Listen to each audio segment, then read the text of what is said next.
This is Duncan Turner from the Vagina Doctor podcast. Welcome to the Consult With Me segment where we take a deeper look into our most frequently asked questions.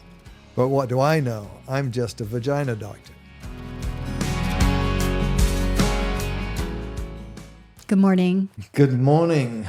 So we're talking about bacterial vaginosis, or BV.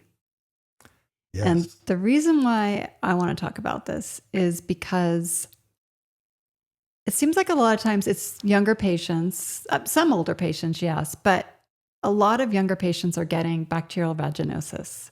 It's almost more popular in their generation. And I want to know why. I wouldn't say popular, prevalent. Okay. Prevalent.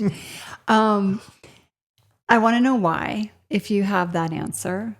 And then also, how do you differentiate between that and a yeast infection? Bacterial vaginosis is an overgrowth of bacteria in the vaginal vault due to a change in the acidity of the vault, which could be a number of different things. If someone is having unprotected intercourse, meaning that they're not using condoms, then sperm, semen, seminal fluid, it has a different pH, the vaginal pH. And so intercourse alone can change the acidity of the vagina and allow this normal bacteria to overgrow and to take over. And then the patients are symptomatic primarily in terms of an odor. Is it the semen's fault? Yes. Okay. But blood can do the same thing. Okay. So a when lot they're of on these their infections period? are just after they have a period when the acidity is changed. The main symptom from BV is an odor.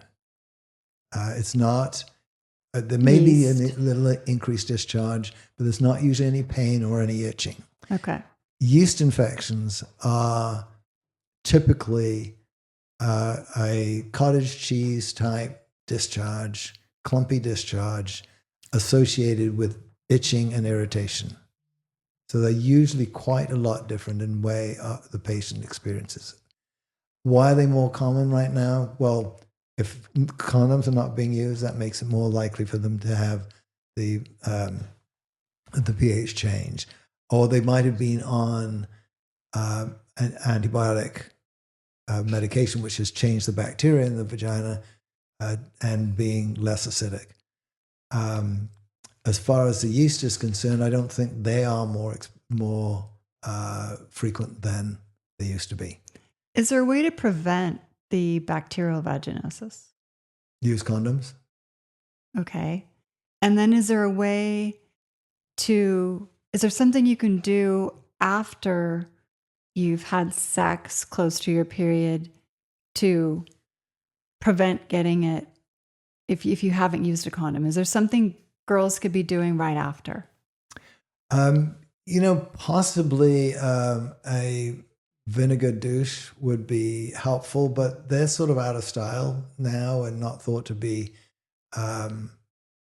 the best thing to do, or a medicated douche.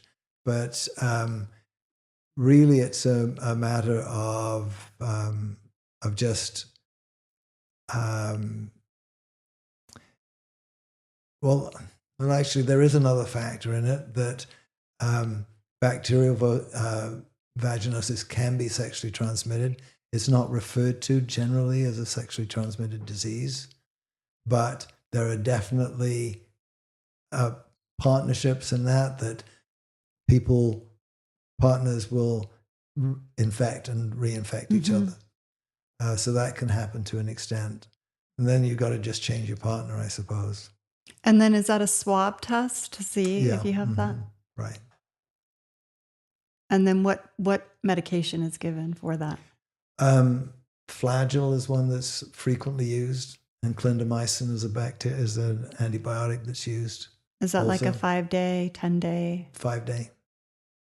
And with the flagyl, you shouldn't drink any alcohol in that time. So that's not very popular. Okay. Is there any over-the-counter treatment for either of these things that you recommend, or No, I recommend they get rid of it as soon as possible because it and does. use the medication? Yeah. Mhm. Okay. Right. All right. Great. Thank you.